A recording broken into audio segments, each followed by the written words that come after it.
Three, two, one, drop it.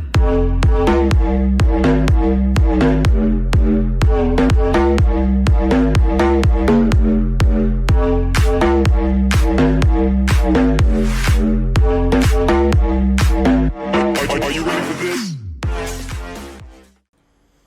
Hey everybody, how are you doing today? Before I get into this video today, I just wanted to ask that if you're enjoying this type of content, that you would consider clicking the subscribe button. I would really appreciate it. Now let's get into it. It seems like the last week or two, every time I go to the bank asking for coins, I end up getting notes instead. These ones are from the 1986 series Birds of Canada. If you ask me, these are probably my favorite designed notes. They're absolutely beautiful. All the notes have that giant Canada font in the background. It's absolutely striking.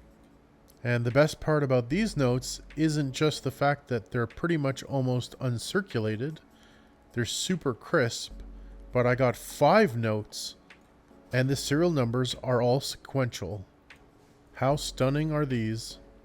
So I wanted to ask, of the Birds of Canada series, which notes are your favorites and why? If you're enjoying this type of content, please smash the like button and also consider subscribing so you can catch future content. Have a great day, everyone. Bye.